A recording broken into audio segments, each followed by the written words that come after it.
Testing, testing. There we go. Hey, everybody. Welcome. What's up? Good afternoon or morning, depending on where you're at. Apparently, they're doing a press conference this morning on Michael Vaughn. I covered the story a long time ago. It's been a really long time since I've visited the story again. So I don't know. Hopefully, have some breaking information or new updates, or they're just, I don't know if they're just going to recap.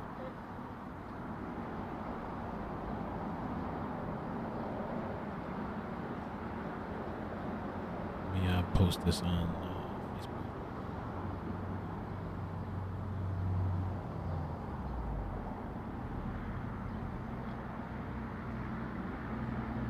You guys good with sound and everything? Yeah. Check, mic check. We're good.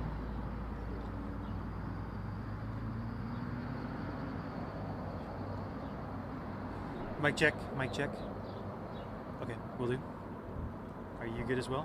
Okay, we'll do. I think we're just a couple seconds out here. I'll go get the participants for this. Share this.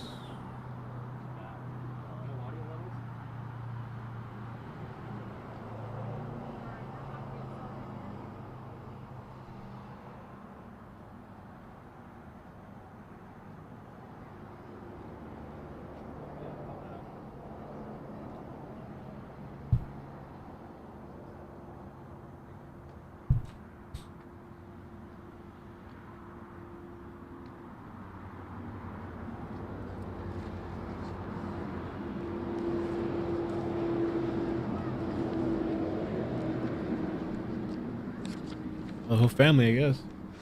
Got mom.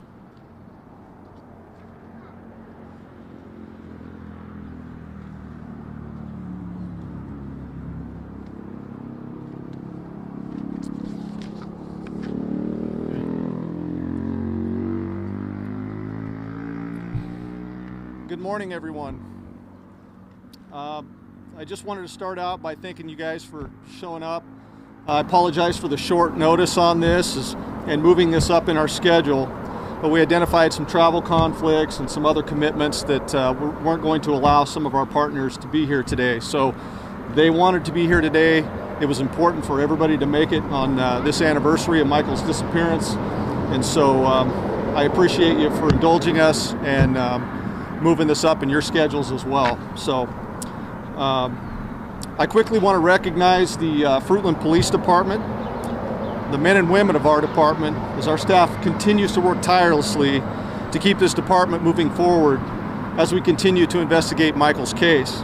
So their loyalty and courage and tenacity is clearly unmatched, and it's a privilege to lead and work with these people every day. I just wanted to introduce some of my partners. As I've done in the past, our partnerships haven't changed.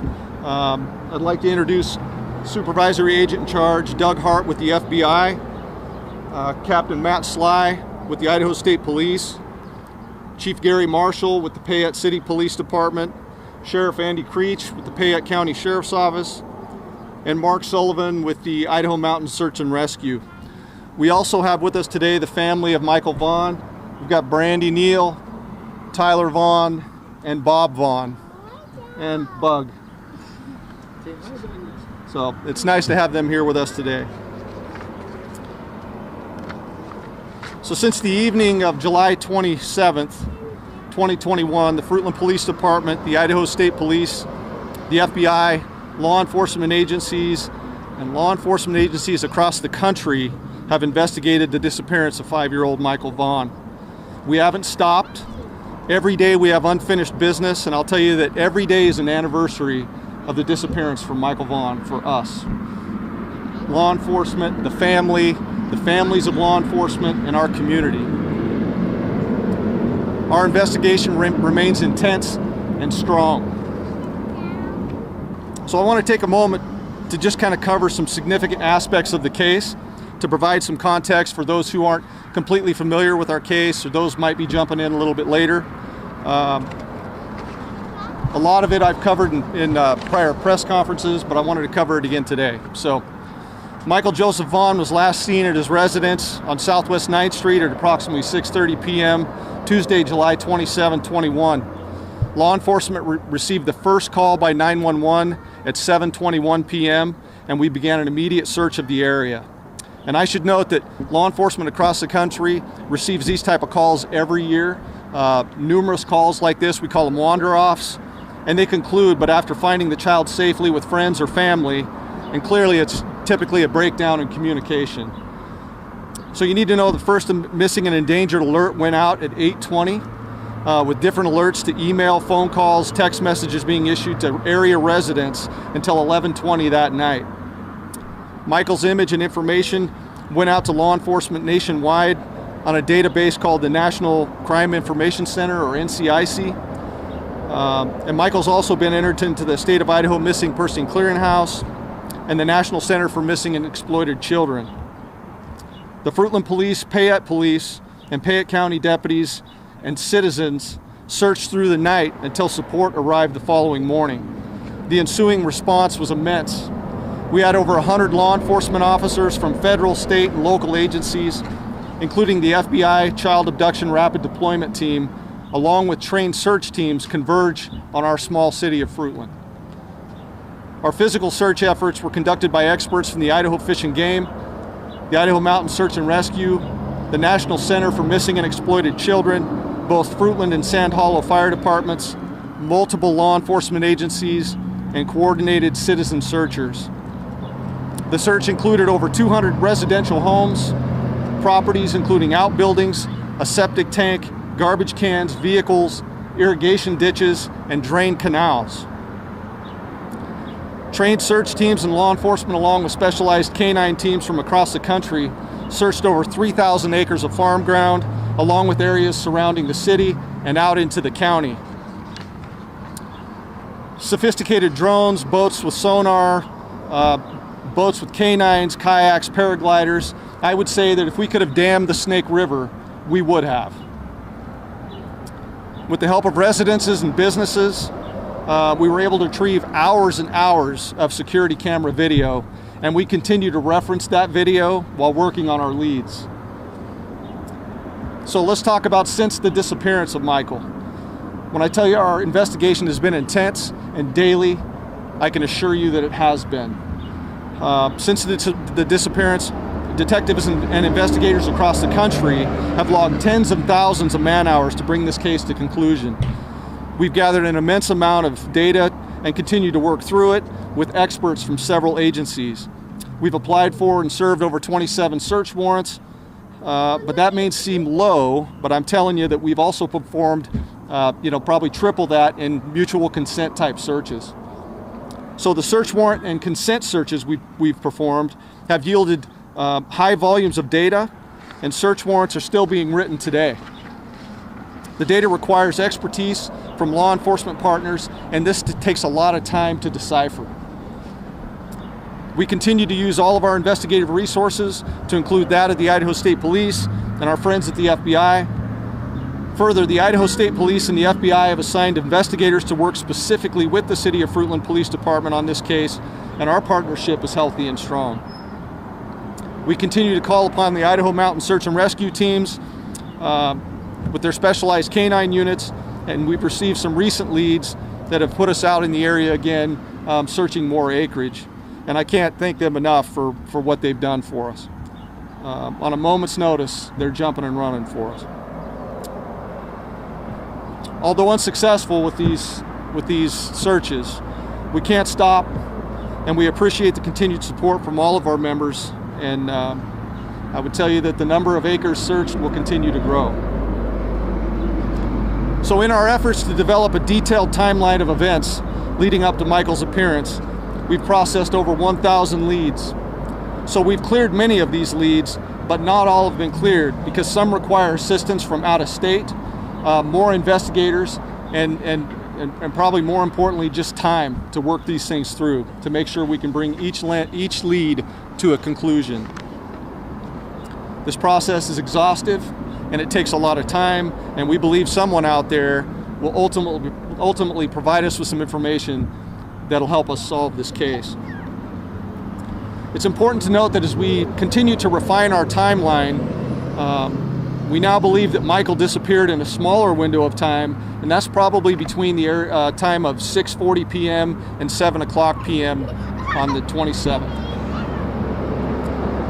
Earlier in the investigation, we needed assistance in identifying 2 vehicles and 2 pedestrians that were seen in the area around the time of Michael's disappearance. And so you guys need to know that we positively identified the blue Dodge Avenger we were looking for, and the man that we saw jogging in that area. Those have both been identified, vetted, and investigated, and to an end. So the white Honda Pilot, 2016 to 18 Honda Pilot that we have leaving the area at approximately that time, again, we believe that it belongs to a resident, but we haven't quite been able to clear that and verify that. So that's kind of still an outstanding for us. The man seen walking through the area of the splash pad of Crestview Park leading up to the time of Michael's disappearance, he's not come forward and he has not been identified. So the man's described as a white male adult, late 20s, early 30s. He was seen wearing black shorts, a white t-shirt with cut-off sleeves, dark colored shoes, and a hat. So I need to make it perfectly clear that he is not a suspect, but we need to talk to him so we can determine his whereabouts to see if he witnessed anything that would be helpful in this investigation. So I plan on releasing a photograph of that individual in my Facebook official posting later today. So you'll all have that. You need to understand that this is a multifaceted investigation. So many leads are working. We're working many leads at the same time. So some leads are temporarily abandoned as priority leads come in, and that's happened to us on multiple occasions. Once abandoned and we clear the priority leads, then we pick those things right back up and we're working on them again until we can work them to conclusion, right? It takes an intense effort and a lot of work to document all of the leads as they're coming in. And at the conclusion of this investigation, I'm hopeful we'll find the answers. It's important that our case is organized and very strong.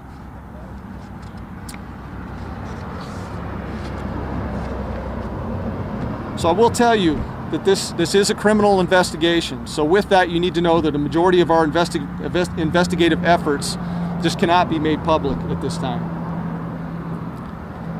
As members of the community, we agonize with the family, and we've dedicated our resources to bringing Michael home.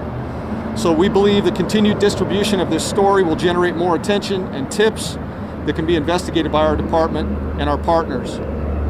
So anyone having information regarding Michael's disappearance, I would ask that you please reach out to us. No tidbit of information is too benign or too obscure. It just helps us process the overall picture. We appreciate the efforts of the community, members of the media partners who keep this case at the forefront by promoting and sharing the story, and we encourage all of you to continue sharing the official poster from the Idaho Missing Persons Clearinghouse. I would like to introduce a new partnership today. It's called the Homeward Bound program. The program was first started by Trooper Renee Paget with the Washington State Patrol in 2005. She was working with the WSP Commercial Vehicle Division. Trooper Paget worked with then the Gordon Trucking with a vision that posters of missing children being displayed on sides of semi-trailers traveling around the country could bring much needed awareness and possibly recovery. With the help of Tanea Parmiter with the Idaho State Police, we've been able to partner with the Homeward Bound program, which will carry Michael's information across the country on semi-trailers. As designed by Trooper Paget, this will expand the exposure of Michael's case on the interstates, highways, and roads of our country, which will bring new leads and potentially help us bring Michael home. We're hoping to have semi-trailers outfitted with Michael's information near the end of August and get those on the road.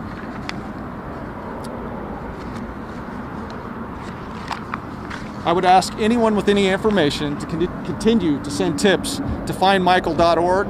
If you are out of state and you have information that you think would help us bring Michael home, I'm encouraging you to contact your local law enforcement team.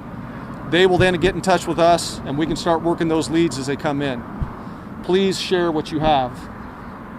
You can also contact Crime Stoppers at 343-COPS. You can remain anonymous. The reward for the information leading to Michael's safe return has grown to $52,992.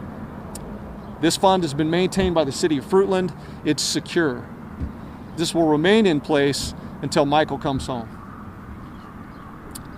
I just ask that you continue to pray for Michael, for strength for his family, and the steadfast resolve for those who are working to bring him home. Thank you for standing firm with Michael's family and our continued law enforcement efforts. So with that, we'll stand for a few questions.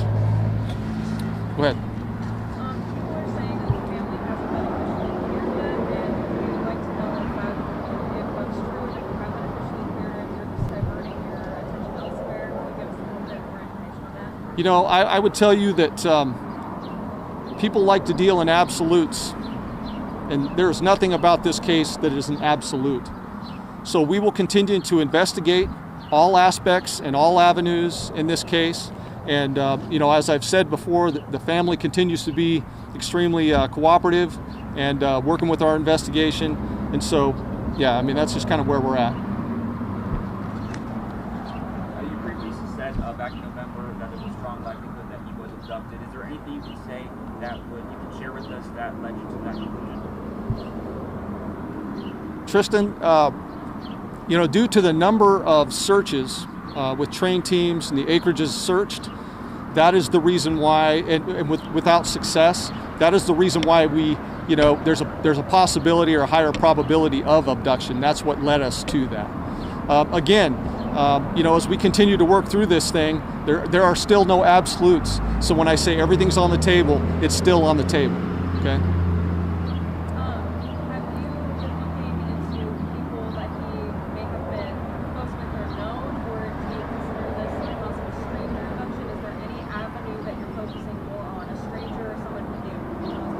You know, we're looking into that, but I think, like I said, you know, these leads and what we're doing, it's happening at the same time.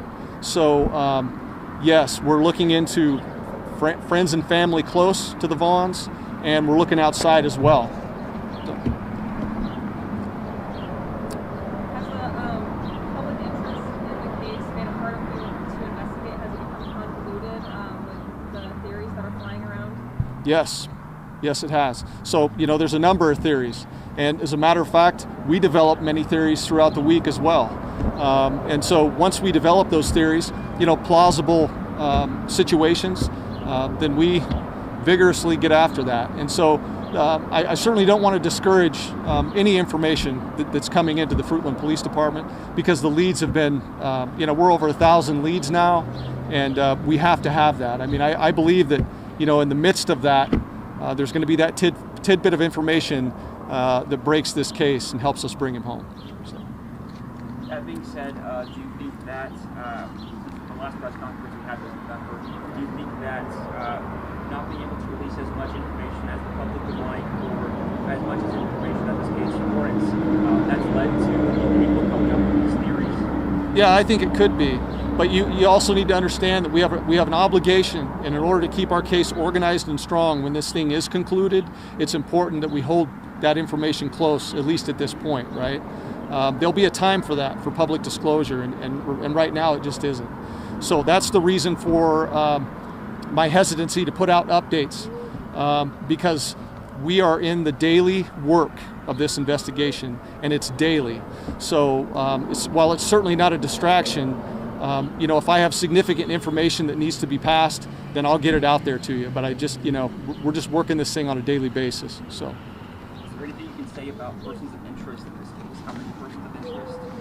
You know, I'm not going to really get into too deep on the persons of interest, but I will tell you there are multiple. Okay.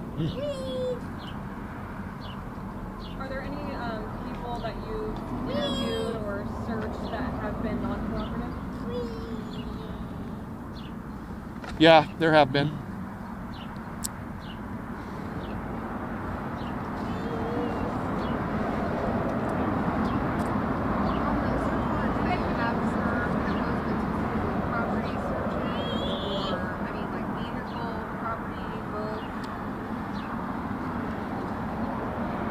Without getting into too much detail, I would tell you properties, vehicles, electronic devices, you know, everything you think we would be serving search warrants on, more than likely we've served search warrants on it. So.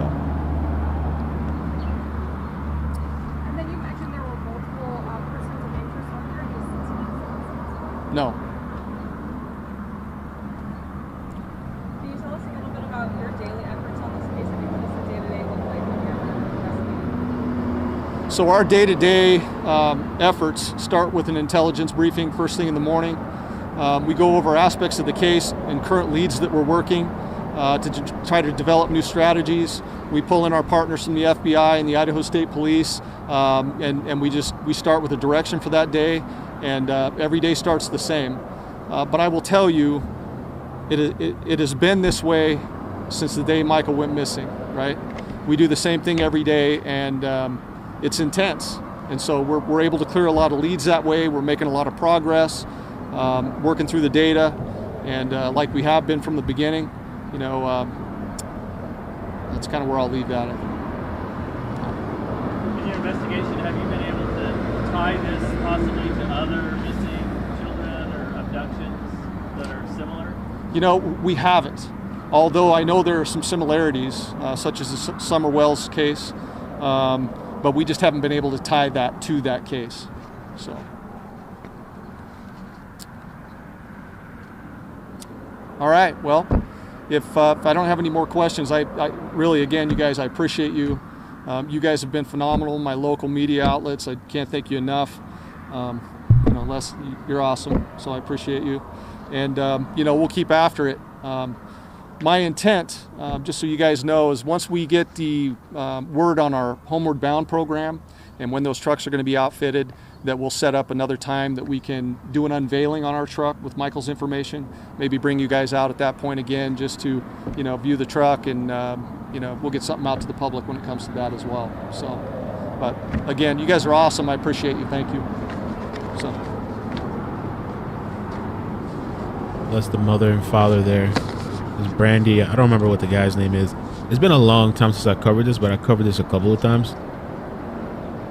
I remember when I first covered it, and I don't know if you guys want to do calls, we could take calls. Maybe people can fill me in what's happened since all this time, because I think it's literally been months since I even covered this story. I remember one time I joined Twitter Spaces, and Brandy was in there. I think, right? Is that her name? She was in there, and she had said hi. We spoke for a few minutes. And I think this case has gotten messy too. So, but I guess I don't know what. And the mother has spoken, I think, on a couple of videos. Locked On Podcast Network. The mother, I've seen her speak on a couple of videos, and if you guys could hit like, please, I'd appreciate that. It really helps out. We only got like 200, there's 900 people here. But please hit like. It helps out with the stream and the algorithm and all that BS.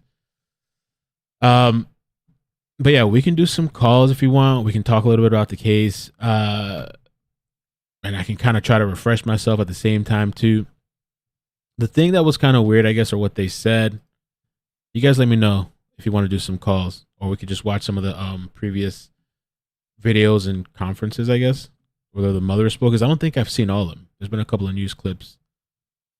But the whole thing they were saying, okay, because I'm looking at two posts on the internet, and this is from somebody else. The news accounts that I've read and watched videos for indicate that he was last seen at 6:30 p.m., which I think now in this presser, they've narrowed it down. I thought it's between 6:40 or 6:45 and 7, something like that. We'll have to look back. When he went to see if his neighbor could play. But before that, because there was another post, maybe you guys can tell me in the comment section. Supposedly, I think it was the father. He was changing the child, like a different child in another.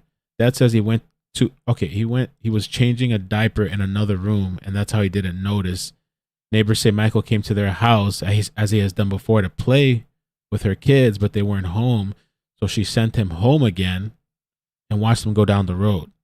So I guess maybe that's normal over there, like the kids walking around like that. I could never and would never do that with Maddie at all. She's that age. Well, on Michael now, I think he's 6 now. But, we're looking at some of this old information. It was 5 at the time when he went missing.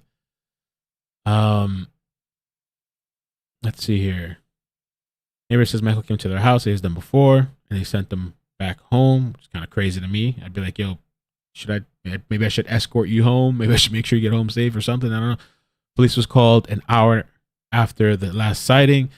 The thing that has me doubt so people were saying alleging abuse, but I haven't heard of that yet. that the family seems to have a strong support system in their talks. System that all their talks of their characters in endearing terms. Even the babysitter says they're loving good parents. I'm gonna open up the lines, but I have a couple. I can play a couple clips and stuff, and I can read the chat and see what you guys are saying. It's pretty weird for him to. I mean, I'm kind of wondering what the vibes are. What are you guys thinking as far as, was he taken, abducted, or is there something nefarious? I mean, the abduction is nefarious, but also, do you think like the family's involved, or do you think it's just like some random person that just happened to be at the right place and right time? Hold on a second. Let me dial in here. I mean, and so what I was gonna say too, what frustrated me at the beginning of this case was that I remember when I first started covering it, I feel like they were just giving out so little information. And I get it, like I guess they're keeping the integrity and stuff. But I feel like they let the case die. I feel like these people let the story die. And with the internet and social media and the way things work, you got to strike while the iron's hot and you don't let go. I feel like they let it go in terms of social media anyway. And then out of nowhere, I don't know how long it was after, months down the line, then they wanted to try to like reignite it. Let me see here. That was my frustration.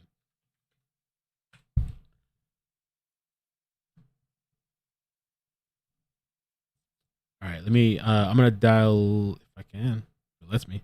I'm going to dial in real quick. If there's people that have been following the story, you want to call in. If not, we'll watch some clips.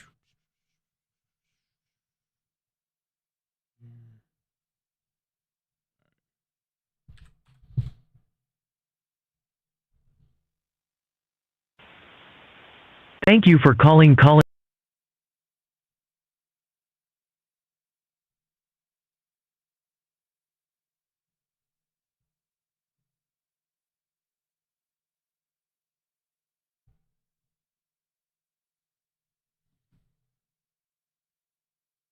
You can manage your callers from the call-in studio web interface. All right. Let me see here. So the number is 954-787-3009 if you want to call in. I know there's some people that have been following this story religiously, especially if there's somebody that's been following this religiously. Call in. Now, let me see Michael Vaughn here. This was 7 months ago. Michael Vaughn's mother. And the father hasn't spoken at all so far, which I thought was a little weird.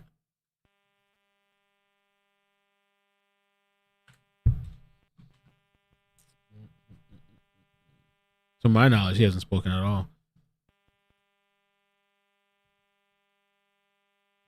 December, please don't let this case go cold. Let's take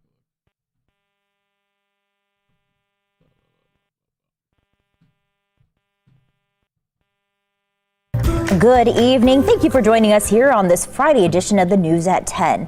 I'm Shira Matzazella, and we're staying on top of the search for the missing 5-year-old Michael Vaughn from Fruitland. Police say nothing has been ruled out, and the likelihood this case... And what's going on? So I see you saying it's become a mess on Twitter. Why has this become a mess? Teresa said, so I can look at the chats too. I'll check out a crowdsource information.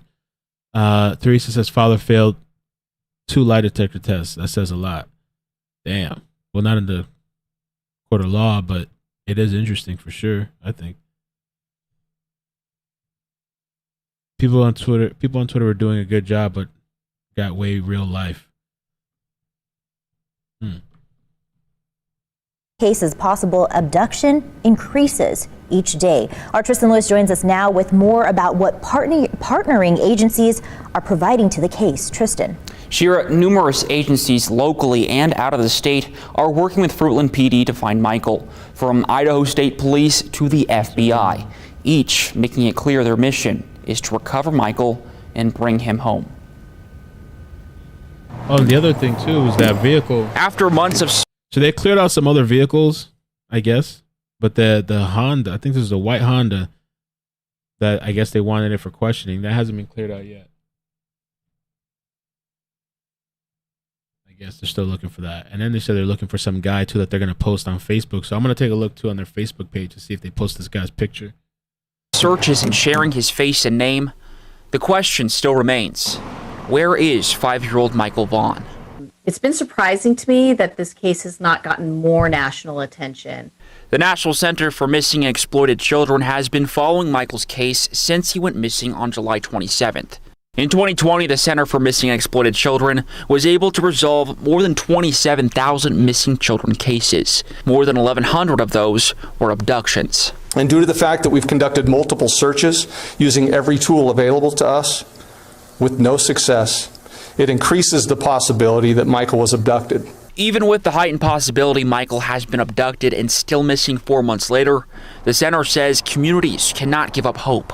We always want to remind people that it is important to stay vigilant in these types of cases, because more time goes on, the less and less attention a case like this gets. A big part of what the center does is make sure missing children's stories are not forgotten. They go on national media programs, share images and details on social media, and more to reach new people. Because at this point, police, that's what they're relying on, is help from the public.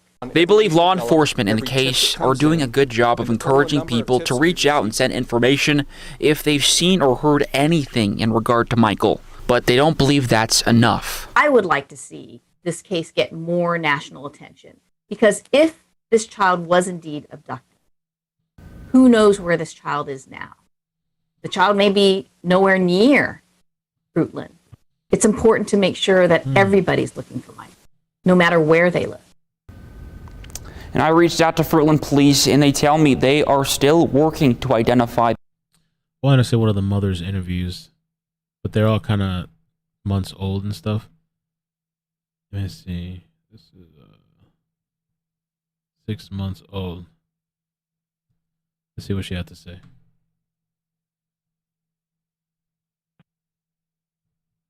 Michael. How many times The white car is clear too? I thought he said it wasn't clear. can the human heart break?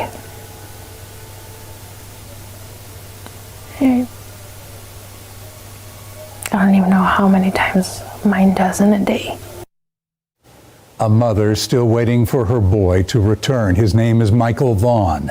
Michael is just 5 years old. He disappeared without a trace last summer on July 20. So Diggs enhanced it. Okay. I enhanced it and was able to see a male driver goatee and sunglasses. Oh. Let's take a look at this.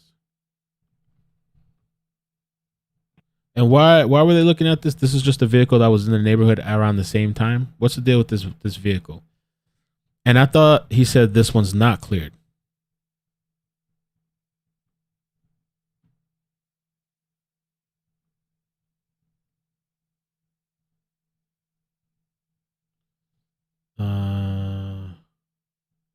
And why are people attacking themselves on Twitter? I never understood that with these people online. Like, why are they attacking each other and like doxing each other? Or I mean, were they doxing? I don't know. Why does that happen? Is it just entertaining? Is it like beef wars and stuff? Or all right, let's take a look at this too. This press release. When was this from?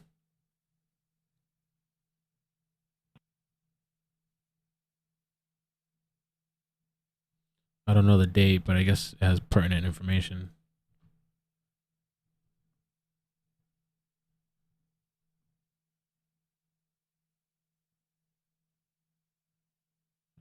Okay, missing child, flyer enhancement.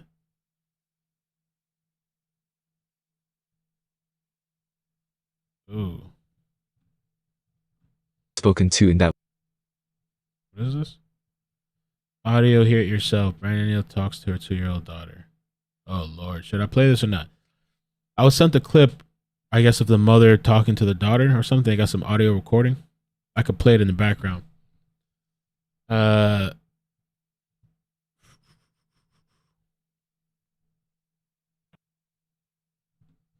me finish this video here. 27th. CBS 2's By the way, I'm dropping the line, so don't put out since nobody called. I'll just we'll go over the information then. Hang it up. Hang it up. Michaela Ellich spoke one-on-one with an anguished mother who refuses to give up hope. 138. Today makes 138 days since the last time I got to hug him or kiss him. You guys want to play it? 138 days since Michael Vaughn was last seen here in the quiet town of Fruitland. I never thought in a million years that, Oh shit. Play it, Ikemel. this would happen here. We live in a small town. We live in a small area. Everybody pretty much knows each other or kind of knows each other or sees each other on a frequent basis. But I never... Last year, DJ, you went missing last year, July 27th. I never imagined that one of my babies would be not here. It's a day she can never forget. I don't understand why that day was so different. Oh Lord, somebody said she an actress? What happened? What am I missing out on? Oh Lord. Twitter wars. One minute he's here and people see him and the next he's gone. Michael's monster trucks and Spider-Man doll are still in their living room, a constant reminder. That's pretty wild. So was the door left open or did he just open it himself? Was this a normal thing for him to just, walk out on his own, or was this like a one-time thing that's never happened before? And I mean, I don't know. Just me looking from the outside in, it's been a long time since I've looked at this, but if the neighbor saw Michael go over there and then turn him away, it must have been a common thing, I guess, and to send him away on his own. Because if a 5-year-old comes and again, this is a different demographic, I guess, right? It's a small area, whatever. 5-year-old comes knocking on my door, I'm gonna be like, oh shit, like, yo, are you okay? Where do you need to go? Like, maybe I should call police. Who's your parents? Like, what's going on? But then again, I guess I have to take it in context with they know each other and they're friends. So let's say my neighbor's kid then comes knocking on my door. Or like if it's a block down, I don't know, I'd make sure, at least call the person or whatever to make sure, hey, your kid's here or something. But especially at that age, at the time he was 5, I'm not just going to send you like, all right, see you. No, they're not here, bye. To walk on your own. But I don't know, maybe small towns and stuff like that, maybe, probably different. He has probably every grave digger monster truck there is, but he got this on his birthday on June 24th, and he was so excited. Ooh, Queen said she's very different in real life. Fruitland police have been tirelessly searching for Michael throughout homes and yards, fields and waterways. And around town, posters of Michael can be seen on just about every street. There are so many people caring and trying to help and helping, and I really couldn't imagine trying to do this on my own, or any of us in our family to do this on our own.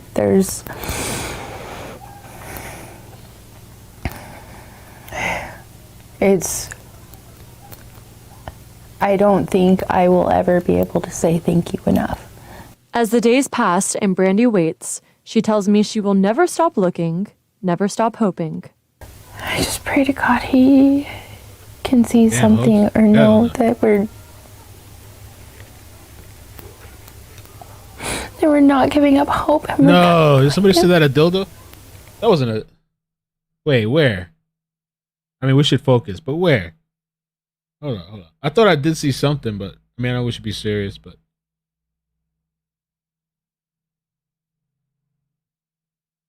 Where was it?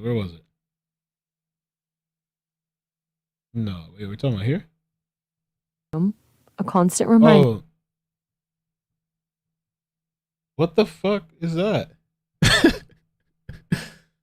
No, it's got to be some sort of toy these kids are using, right? Wait. I don't know, right? It's got to be like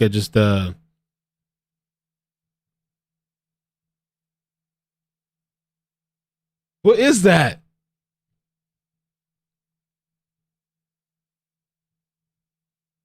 Is that what the kids are using these days now? It's like,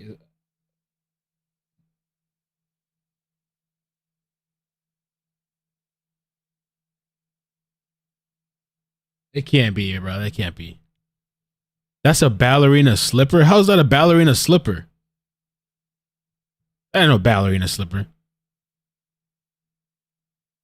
Is it really a toy?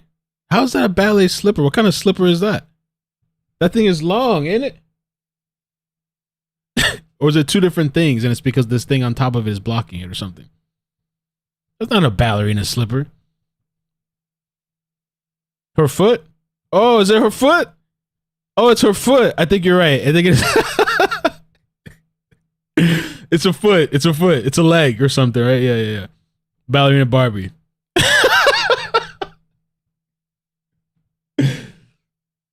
Wow. Holy shit. All right. Roll on. That was pretty good to whoever saw that. I can't move that banner. It's their thing. It's like it's hard. And we're not giving up hope, and we're gonna find him. Sick people. I just hope he sees something.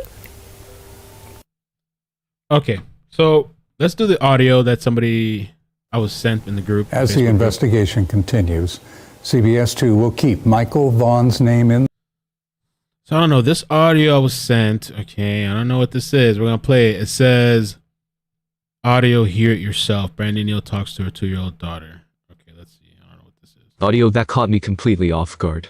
The piece I'm about to play you comes from Harsh's channel. It always gets me like the robot channels too. It's not a real person. It's just like an AI and shit. And they're pulling views. The AI robot's pulling views. Is that an actual person? They're getting views, yeah.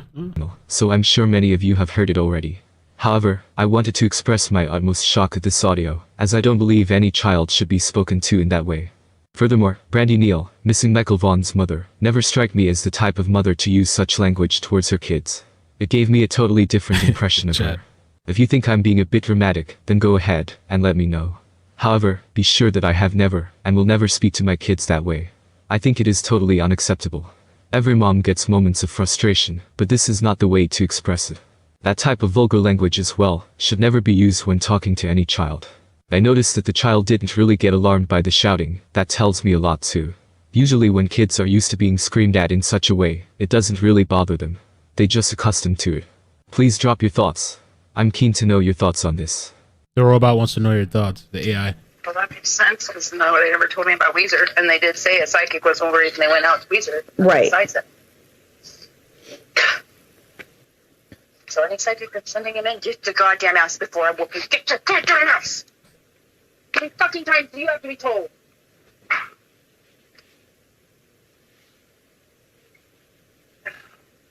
Swear to God, I'm gonna strangle.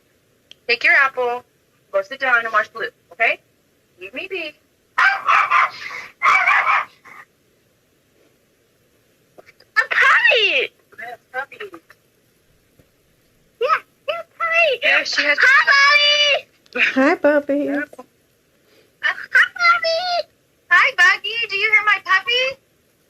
Times do you have to be told? I'm playing it back again. I mean, I don't talk to my kid like that, but I mean, I don't. This is just like a kill. Like this makes her a killer or something. Well, that makes sense because nobody ever told me about Weezer, and they did say a psychic was the only reason they went out to Weezer. Right. Besides that. So any psychic that's sending him in, get your goddamn ass before I whoop you. Get your goddamn ass! Well, How many it's fucking 2-year-old times though, do you but- have to be told?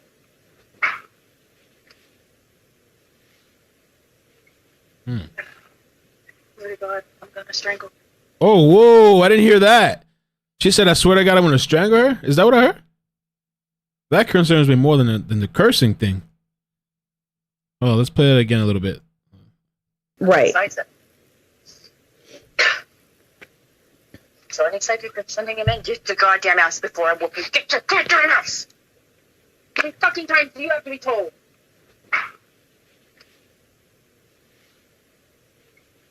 Oh my God, I'm gonna strangle. Take your apple, go sit down and watch Blue, okay? Leave me be.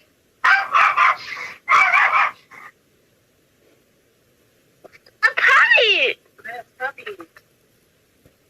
Yeah, you're tired. Yeah, she has. Hi, Mommy! Hi, puppy. Hi, Mommy! Hi, Buggy. Do you hear my puppy? Yes, I missed it. I'm tired! Oh my God, I'm gonna strangle. Wow. Damn, I don't know. Yeah. That's holy shit. I don't know, my first time hearing that. But yeah, so I saw somebody in the chat say, who recorded that? Saw some Amber Heard shit. Who recorded that? That's interesting.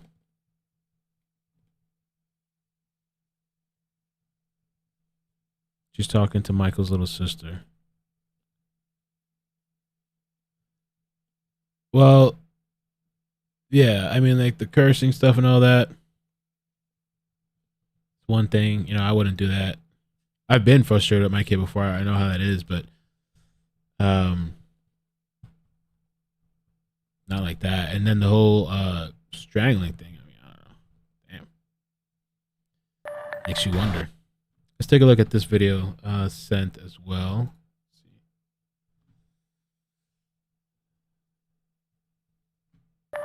So when this whole thing happened, the mother wasn't home, right? It was just the father and the two kids, I guess. Is that right? Or maybe it was a phone call. I don't know.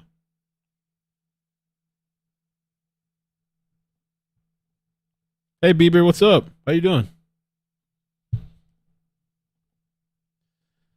Listen, I know this audio is appalling and all the things, but keep the focus. It's possible she may be a ish mom and her child have been kidnapped.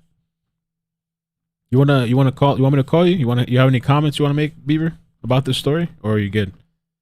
You want to come up and get canceled with me? Please. Please.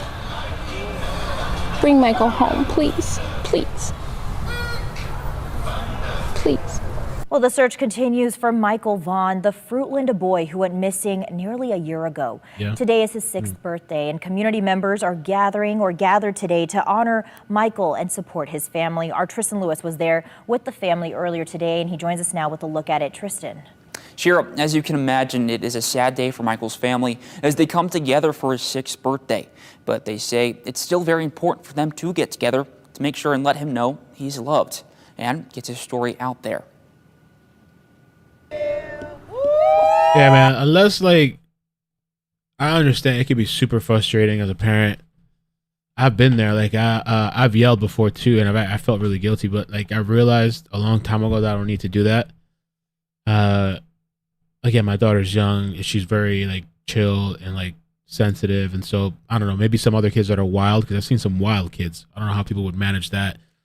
But, like, for me, I don't have to yell. I don't have to do anything. Like, if I get upset, and I could just look at her a certain way. She feels bad. She might even cry sometimes, you know. So like I don't need to do that, but it can be super frustrating. You know, I don't know, especially if you have multiple kids. I think that's how a lot of people end up killing their kids. Some of these. I remember when I went to the hospital and they showed me this educational video, and I'm glad that I saw it. I've spoken about it a couple of times because in the video they tell you to walk away. Like if you have a baby, an infant, and you're getting frustrated, sometimes like the high pitch screeching, crying sound, it's okay to walk away. Put the baby down in a safe place, walk away. I had to do it a couple times. And like even just a minute or 2 minutes, go grab some water, you know, relax, take a breather and come back. You handle the situation way better. Some people don't know how to like step away, walk away. You keep all this tension building up. And then you add on if you have mental health problems or if you're on substances and stuff like that. You know? Blue balloons take to the sky in honor of missing Fruitland boy Michael Vaughn. Yep. I hope he sees him. I totally agree, Adrian. You know, I was like that with my dad. Like, so my mother, she used to hit me with the belt. All kinds of shit, crazy shit with the belt.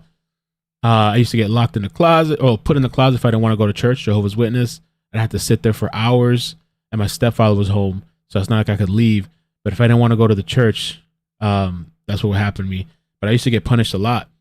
And I was more afraid of my father because my mother would threaten, not my stepfather, but my actual father. My mother, when the beatings didn't work, she would be like, all right, I'm going to call your dad. And I was more worried about disappointing my father than I was about getting hit by the belt. And I didn't think that had any benefit in my life at all. That's why I've always been against corporal punishment. But that's another whole topic for parents and debate and everything like that. But I always remember that. And it's almost the same way now with my daughter. I don't have to yell. I don't have to scream. I don't have to get crazy. You know, I just put her on punishment. That's enough, and she feels bad and all that kind of stuff. Friday is Michael's 6th birthday. Today is about his beautiful face and his life that was brought here to us and everyone here 6 years ago. The first time in 6 years his family celebrated the day without him. He's beyond missed and beyond loved, and we need him. Right, Lindsay? We need him. I don't know that turned out. I got a bunch of, I don't know. Michael went missing on July 27th, 2021. Nearly a year later, not many details have been released in the investigation as to what happened to him.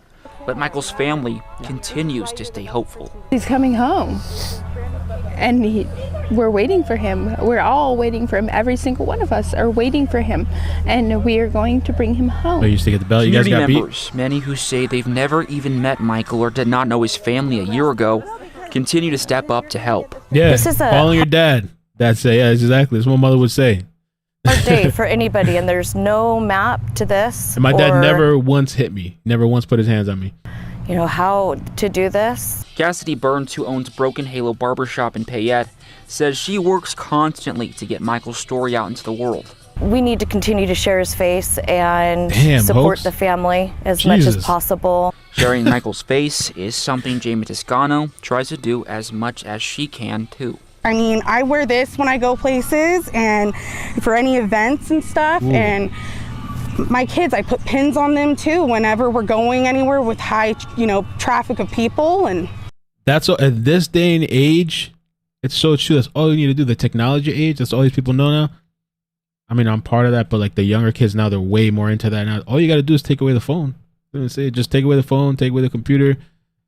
Lindsay was saying, that's all you got to do. You don't even have to hit them. Just take away the device. Watch everything change.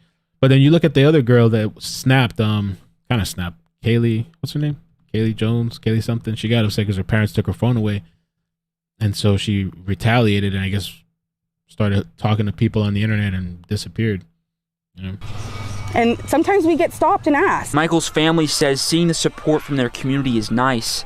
They just hope Michael will one day soon see how much he is loved in person again. We won't ever give up. We have to stay vigilant, and as hard as it is some days, and bring him home. We're going to bring him home. That's what drives us, because we know he's out there somewhere and we're not going to stop. We did visit the Fruitland Police Station this afternoon to find out any new details in Michael's case. Investigators were not available to talk. But earlier this month, Chief J.D. Huff told me he was not able to release any names of persons of interest in this case, but he says they do have many. Now, they are working through every new lead and have been able to clear. Squeaky Wheel said, this is a comment that I missed earlier, said, it's nice to know that no one on YouTube has ever lost their temper or raised their voice with their bratty kid.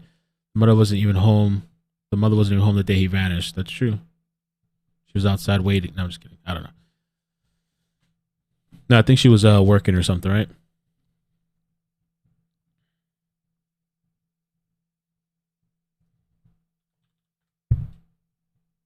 Many of those leads, and Fruitland Police are continuing to work with their partners with the FBI and the Idaho State Police. Huff calls this a criminal investigation, and law enforcement working on this case have said it is highly likely Michael has been abducted. And anyone with any information is asked to reach out to the Fruitland Police or the Payette Sheriff's Department. Shira. So it's highly likely he's been abducted. Are the parents cleared? I don't know. That's a good question. I'm not really sure. I mean, I think they're looking at it more as an abduction, but I'm not entirely sure.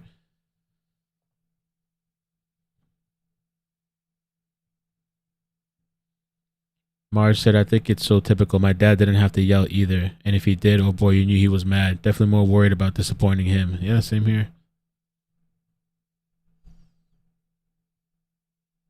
She was at work. Okay. Yeah.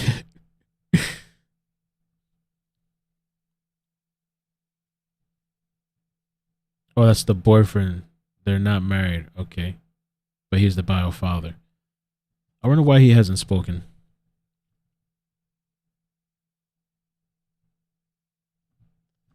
Let me see what else we got.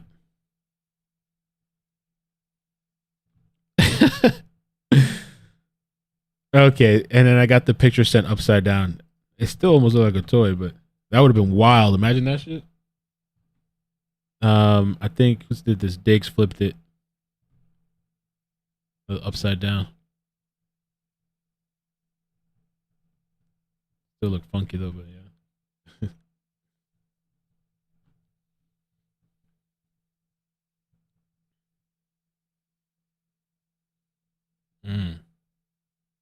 I wonder how they confirm. Yeah, how do they? Maybe they're confirming the timeline because. Oh, and Bieber, I didn't see if you wanted me to call you or not. My bad. I'm gonna send you a message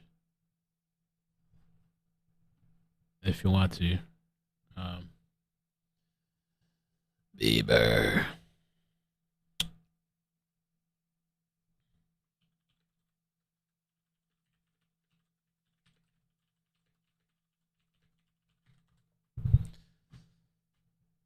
Let me see something else. What else we got for the mother here?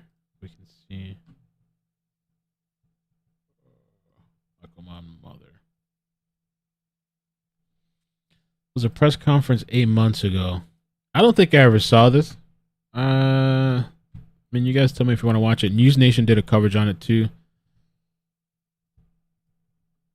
Thanks for coming. I appreciate having everybody here today. Have I watched this? I don't think I'd I've just watched like to this. introduce those who I have up here with me today. Yeah, was there a 911 call? Well, they called 911, I guess. Did they release it? Tiramisu.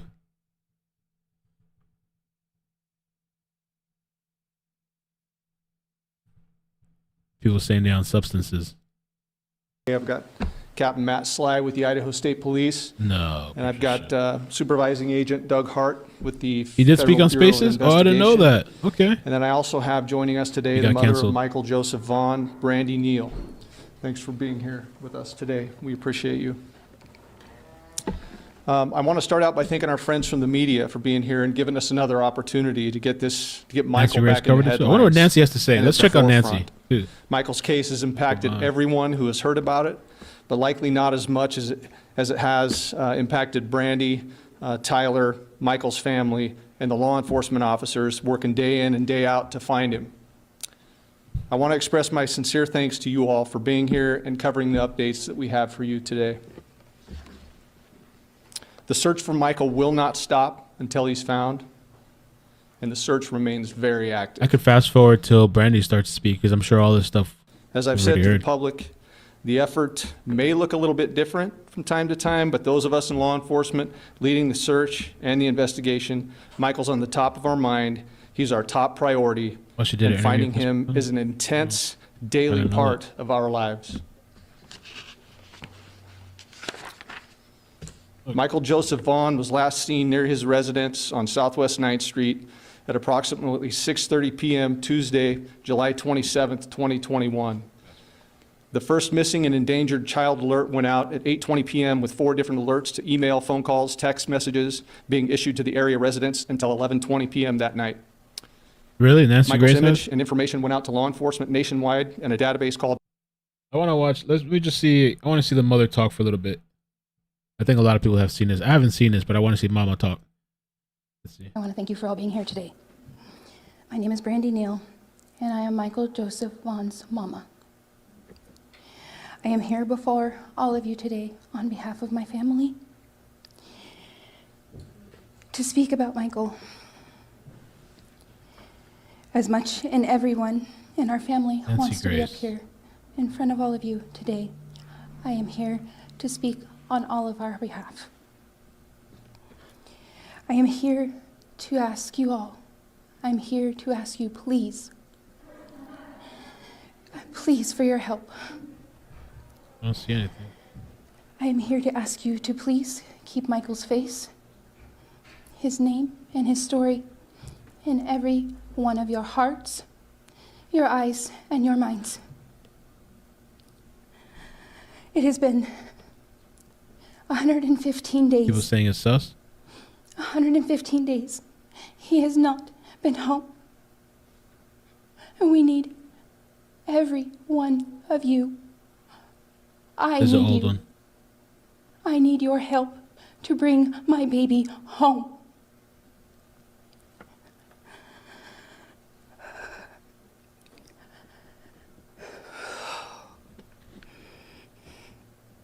I need you to see his beautiful smile. I need you to see how happy he is. That smile was one of our most favorite camping trips.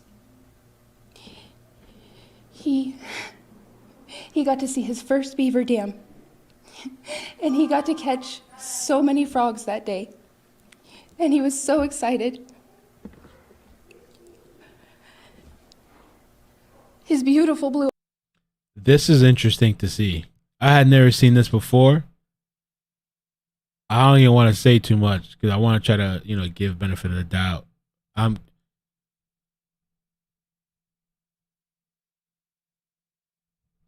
Okay. Okay, let me keep playing this. Blue eyes. He was so happy that day because I promised we would go get ice cream cones.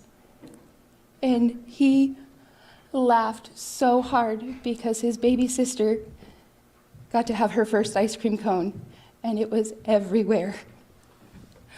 We got to play at the park that whole day. It was warm, it was sunny, and we played catch, we played football until it got dark. I need you. I need your help, please.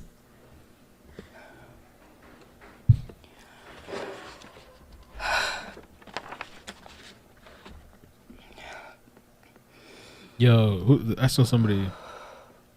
This say?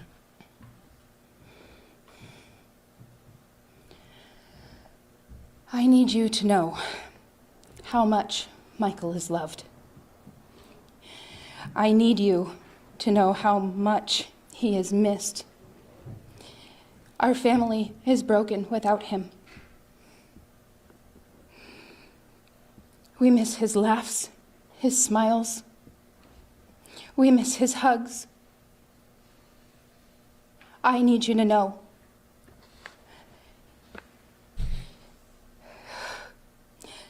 He is such a sweet, fun, exciting little boy.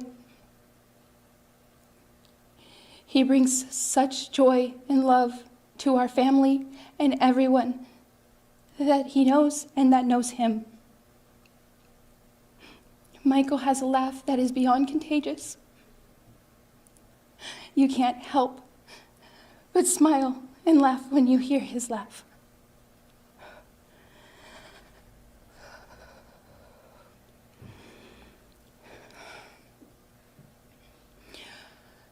We need him home.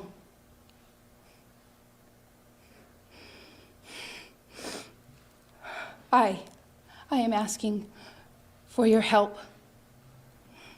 I am asking for everyone's help. Please, please, if you know anything at all, if you know something, please, I am begging. This is my baby. This is my son. I need him home. I want him home. Please, I need your help to bring him home.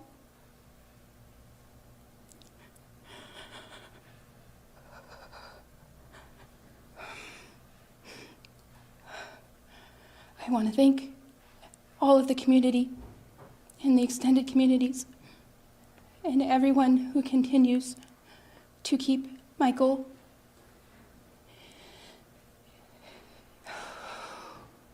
in your thoughts, in your prayers, and in your eyes. Please keep sharing his picture. Please, any information to help bring my son home. I want to thank the Fruitland Police Department, the state, FBI. I want to thank all of them for their continued support.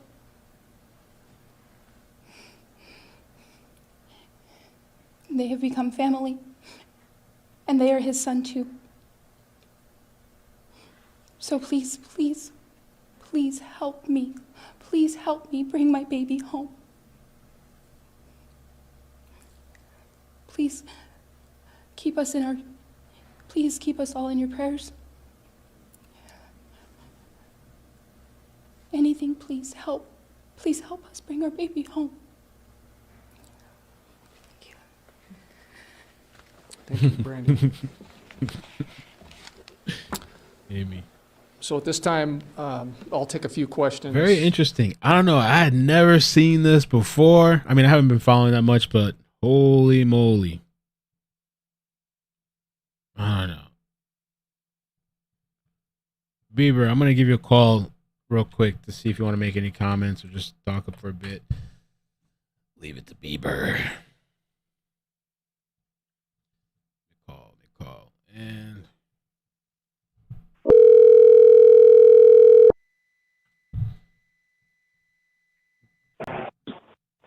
Hello. hey, how you doing? Can you hear me?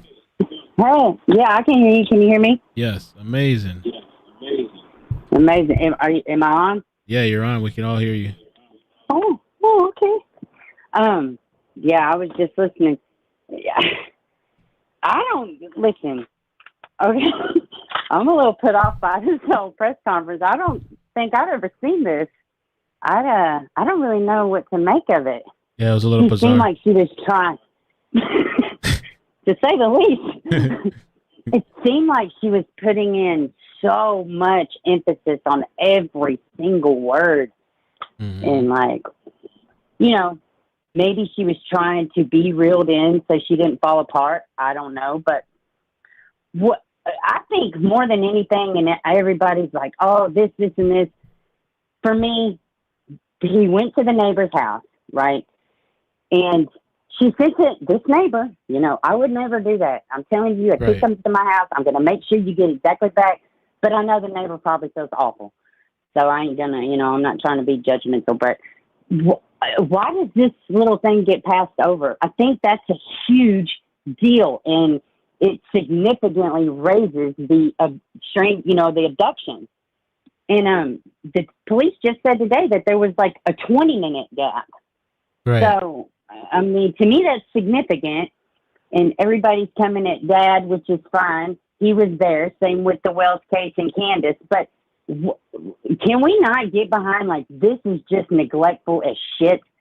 And even though they might not have done this, like, what? It's an epidemic, this kind of nonchalant carelessness with kids. And he was changing the baby's diaper in another room. The baby got out. But he does this all the time. Apparently, gets this out, child right? did this. Yeah. Yeah. So, I can't make sense of the polygraph. To me, like in the Wells case, the Summer Wells case, the parents seem like, yeah, right. But they passed theirs. And this guy. Oh, they passed theirs? I don't know. Yeah, the parents passed the polygraphs? Yeah. I didn't know that. Candace and... yeah, and the grandmother. Yes. Oh, shit. Grandmother, too. Ooh. I don't know if that means anything. I know in the realm of what makes sense, that definitely doesn't to me. But these are not seasoned people. You know, they're not like diabolical criminals. Right. So, you know, I was thinking though, I remember when you first covered Michael, and you had said, you know, like this was something new they were doing as far as like holding in stuff to the chest. Yes. I forgot I said that. But you know what's funny? When I was listening to this press conference a second ago, before you had said that, because I had forgotten, and I was thinking, man, I wish the police officers in the Summer Wells case would do this. And, you know, I mean, because even though, listen, they could say a whole lot less. And they have at least said the parents are cooperating. And then today, I don't know, there was a couple bits of wording in the conference today that kind of stuck out to me. Like, one, the reporter said something, have you made a connection between the cases? And, like, for instance, with Summer Wells, he even mentioned the Summer Wells case, and he's like, not yet. But the way he said it, it made me think maybe they had tried to make some kind of a leap or connection, because he just said Summer Wells. You know, when the reporter said it, I wasn't thinking of Summer Wells. I was thinking, well, maybe there's more missing kids in the area. So I thought that was strange. But these two cases are very weird. But I will say with the Summer Wells case, when I went and laid eyes on the landscape and the property with the vigil last month, it was, stranger danger doesn't, it's not jiving with me. Once you look at the terrain, it doesn't seem right. I want to be able to look at it too on Google Maps to see what it looks like. Google Maps doesn't even do it justice. Oh, I'm really? just being honest. We have 21 acres and we have rough terrain here, and I'm thinking, man, my kid could go anywhere like that because he's a tough little country kid. Right. But once I seen it with my own eyes, I was like, oh, hell to the no. What? It did not. There's a lot of moving parts with that. I don't know. The Summer Wells case is a whole different entity, but I don't know. I think the neighbor's very important. There was rumors that he was caught on CCTV, and I think that they come out and said no, that was not true. I'm very interested in them releasing this picture, and I'm kind of like, why are they releasing it now? But I'm glad they are. So I'm looking forward to that. But yeah. Oh, and there's apparently a bunch of Twitter twats that have started. From my understanding, they befriended the mom and they got in really close with her. Now, I'm sure, I can't see the chat, but I'm sure they're shouting me down. No, you got the story wrong. And I probably do. But for me, you said Twitter twats? Barely skimming. Twitter twats. What's Twitter twats? Apparently they're bad people on the Twitter. Oh, shit. I think the term is amazing, though. There's tons of Twitter twats in all communities. So, but apparently they got close with the mother, and they caught her in these raw moments. And they started speaking out against a lot of things that they thought was red flags. And then there was some creators and I guess, Twitter heroes, apparently, who the hell knows who's good or bad. Twitter heroes.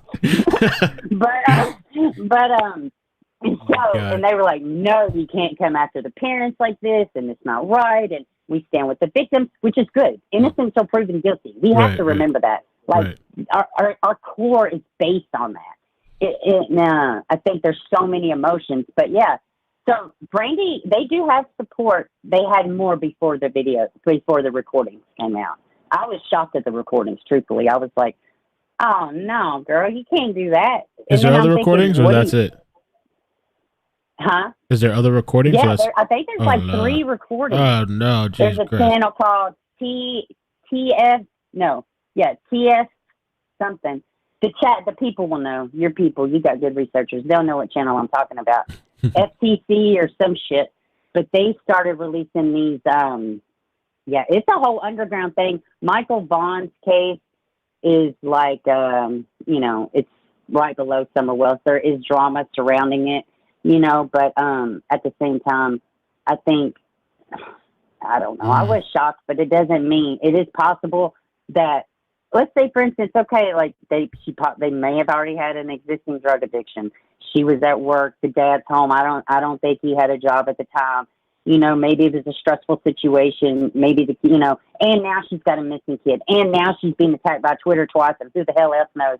And all these things, and then your kid won't shut up, and but no, it's appalling. But it doesn't mean that she has something to do with her kid being taken. Right, that's true. And it doesn't mean that Tyler in this whole 20 whole minutes was like, I can't believe you left the house. And he like snapped and he did what with the body? I mean, it doesn't make sense, right? You know. And he's only he's never spoken. I heard he's spoken on Twitter Spaces, I guess, right? Or what do they call that stuff? Twitter Spaces, right? I barely know. I do good to heart a damn tweet. I don't know. I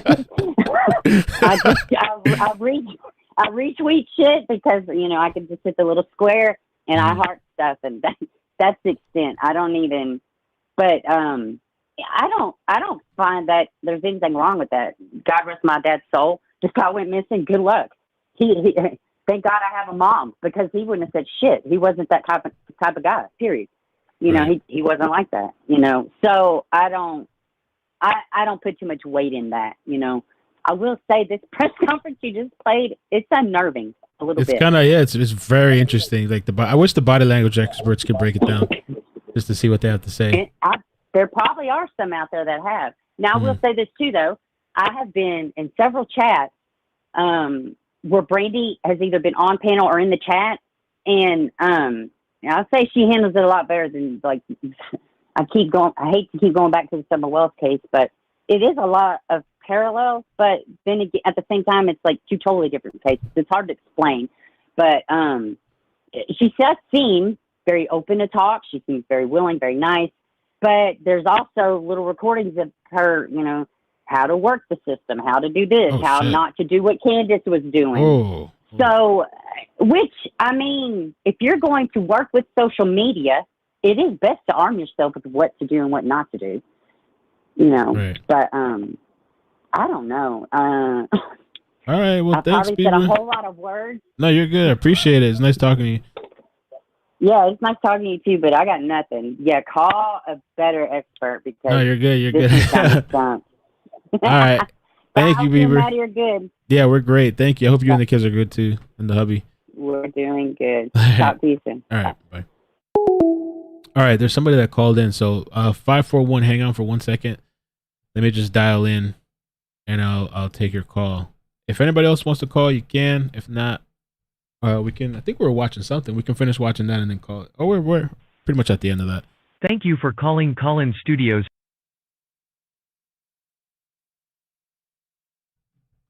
Okay.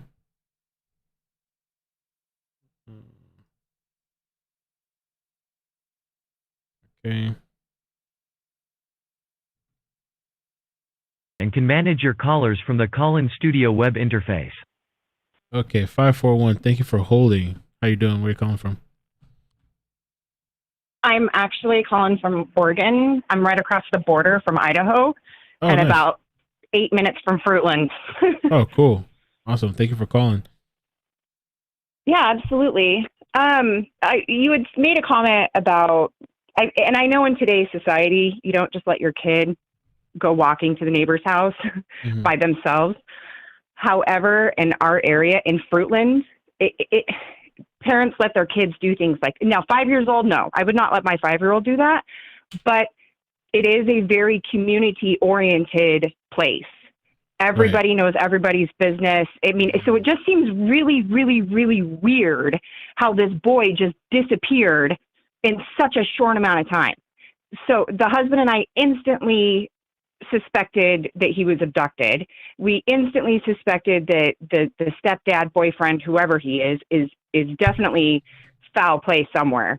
Fishy. Very fishy. The mom, the stepdad or the boyfriend, whoever was changing the baby's diaper. Yeah. But I think he's the bio father too, though, right? What mom? All the moms out there. How long does it take to change a baby's diaper? Dads out there, even dads that aren't very good at it. How long does it take to change a baby's diaper? It's pretty quick. It doesn't take 20 minutes to change a baby's diaper. Also, you gotta. So there's too many suspicious things at play, you know. And when this little boy went missing, there were no Amber Alerts. There were no text messages. There were nothing. We first heard of this through Facebook. It came up on our local Facebook group that there was a little boy that had been missing. And we're like, whoa, how come there's no Amber Alert? How come we haven't heard it? There was nothing. Right. So why, if they would have gotten out sooner that this little boy had been picked up or was missing, I feel like there would be a lot more leads at this point than what there are now. Right. What do you know about anything about the white vehicle? Like, what's the story behind that? Like this white Honda. Do you know anything about that? Like, what's First, well, no, I don't, to be honest. But first off, our police departments have programs to run vehicles through the DMV registration. Okay, so it wouldn't be hard if that vehicle was local. And I know they have the license plate of that vehicle as well. So if that vehicle was local, they should be able to run it through the system and then go find everybody that owns that white vehicle. They should be able to, from process of elimination, be able to cut people out of who that vehicle is. So for that vehicle to still be in question is definitely odd. Because they should have found the owner of that vehicle and they should have resolved that we're a year in? Yeah, I'm surprised all this time they haven't been able to locate this vehicle or the owner or whatever. That doesn't make sense. Any sense. And I'm sorry to say this, but the Fruitland Police Department, they're a joke. They're a small town. Same with where I live currently across the border in the little town that I live in. The police departments are jokes. They have way too much other things on their plates than to be dealing with things like this that tie up their time that they're not going to find an answer to. Does that make sense? Right. I feel like they've dropped the ball. They are not doing their jobs the way that they should be, because if they were, we would have answers by now. Some kind of answers. And everything seems so far up in the air with everything. And how the mom and dad passed the polygraph test, I have no. But if they were under the influence of drugs, they could have easily passed it anyway. So you can't necessarily believe the polygraph test either. And the mom and her, I'm sorry to say this again, her Amber Heard style on stand type acting is fake. Any mom, there's so many comments that she's made. Like, he had such a great smile. He was such an amazing child. Like, the way she speaks about her son is past tense. If a mom is missing their child, they're not going to speak about their child in past tense until something is found. A mom keeps hope that their kid is there. So all this past tense talking that she keeps, the way she words things, it runs in my head. And why is she talking about her son in past tense when she doesn't know anything yet? Well, thank you so much for the call. I appreciate your thoughts and some of the insight, especially being in that area. Yeah, absolutely. Thanks. Thank you for doing this story. Awesome. We really appreciate bringing more attention to it. Thank you. All right. Take care. You too. Bye. That was an interesting call. Let me take, because there's 3 other people. So let me get 407. How you doing? Where you calling from? No, I'm so sick and tired. Oh my God. I slipped up. I've been doing good. I've been doing so good. I slipped up today. Cheeks, what's up? So listen, I don't even know. Everything is good, but I don't even know what's going on. I think I know what this case is, but I'm not sure. I thought you were the encyclopedia.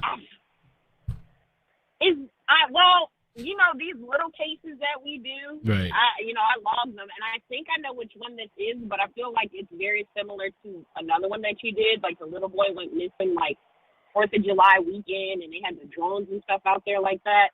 This happened right around the time of those 2 little girls out in Cali, the one that was blind and her mom was arrested for, like, withholding meds or something.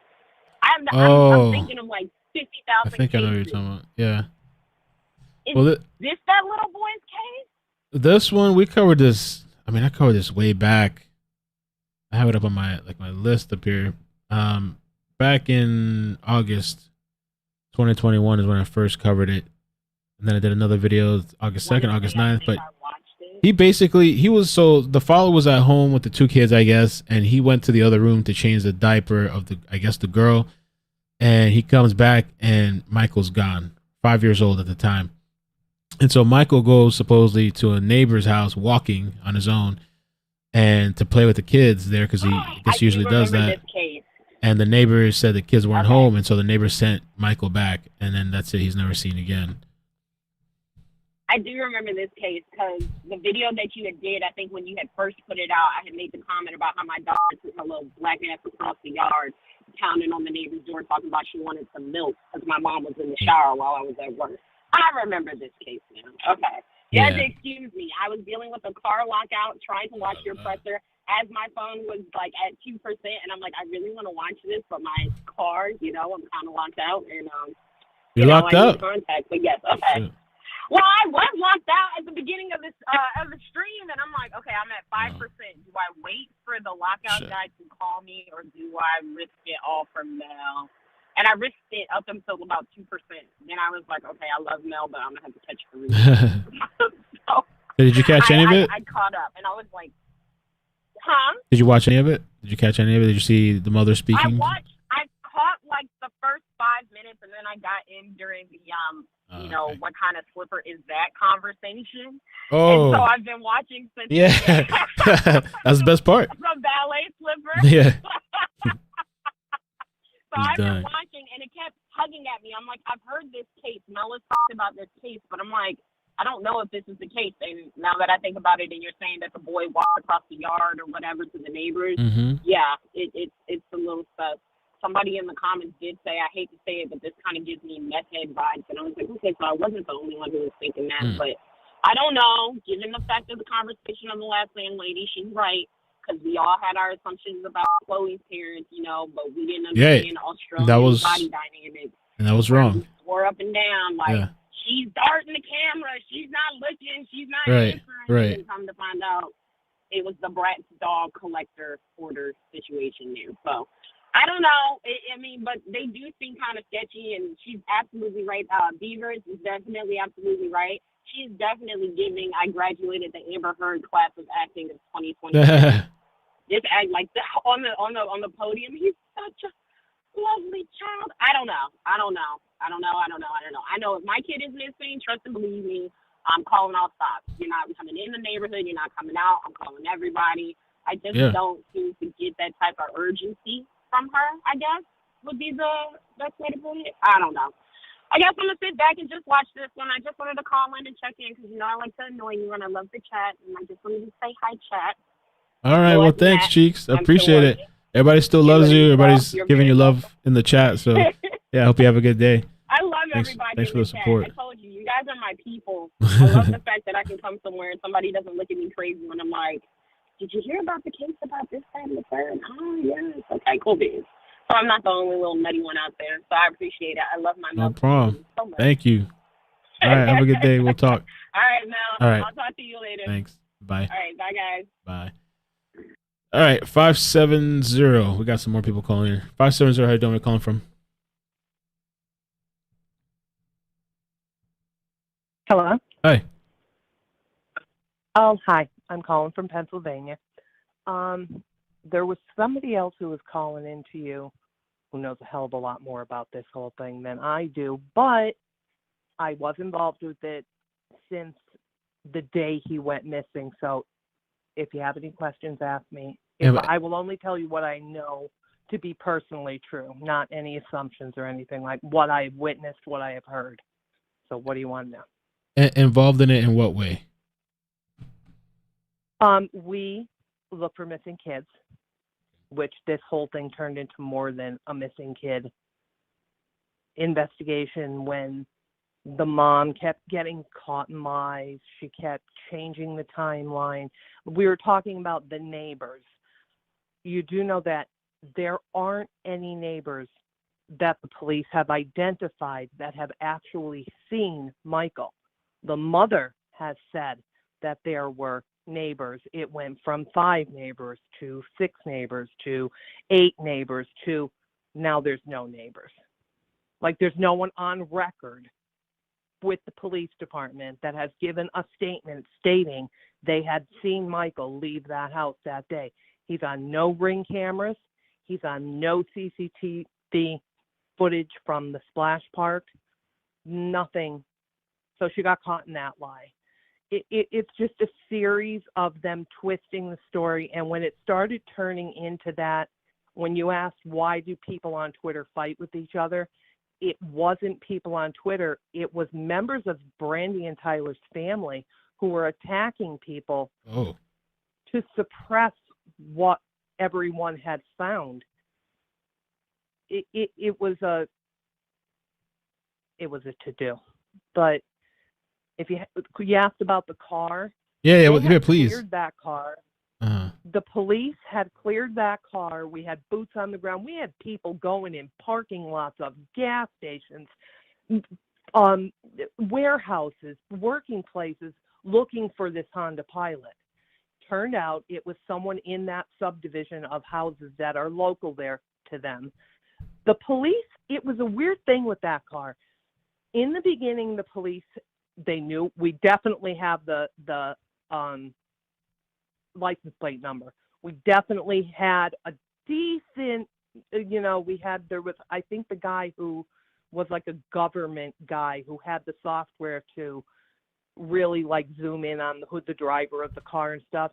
And I thought that everything had been put to rest with that car. The cops actually said that that car was no longer a point of interest. But then today they said in the presser that we believe the car to be owned by someone in the neighborhood, but we can't be sure. What? Right. Like, where'd that come from today? I have no idea. I know. So I don't understand what's going on with that, because I thought that they had identified the owner of the Honda Pilot. Okay. One of the other things that were getting kicked around in here was Brandy at work? Right. Well, she was at work that night. Yes, she was at work. But now, taking into consideration that no one has seen Michael leave the house, does that matter? I mean, these are just questions, not, just saying people were asking the questions. We don't know, because the person who she worked for at the pizza place was her best friend. So there was a thing of, could have been covered up the time she left the place, the time she came into the place. There was a mix-up of the vehicles. That night, there was a vehicle belonging like to Tyler or to Brandy, and that specific night, Brandy did not take her car to work. She left her car home for Tyler to use, which was a Jeep. Wow. There were a lot of really weird things around that, and I was hoping to God that the lady who did this, there's one person who knows more about this case than anyone on this planet, and I sent the number, so I'm hoping she's going to call in for you.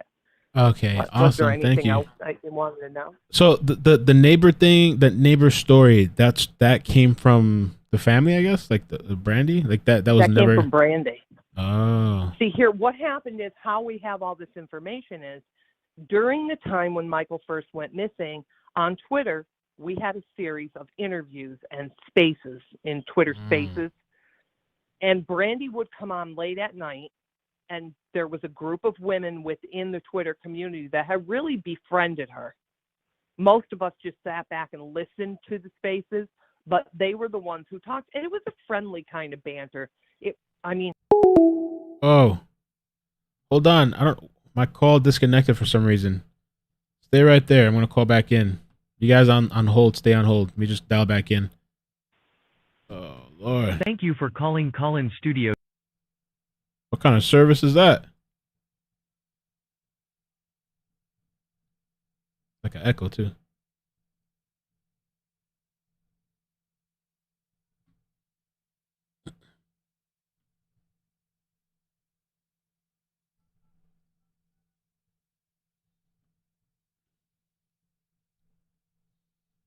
Okay.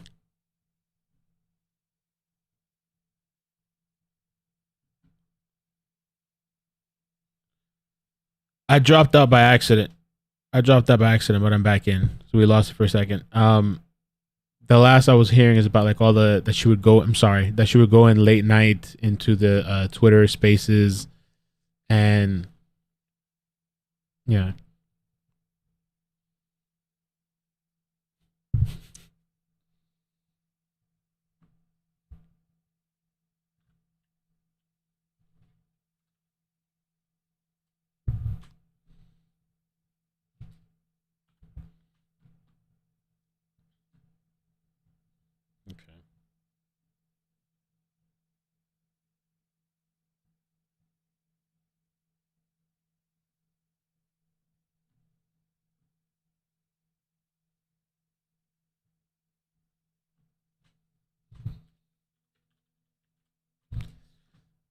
Oh, so the babysitter. You guys spoke to the babysitter?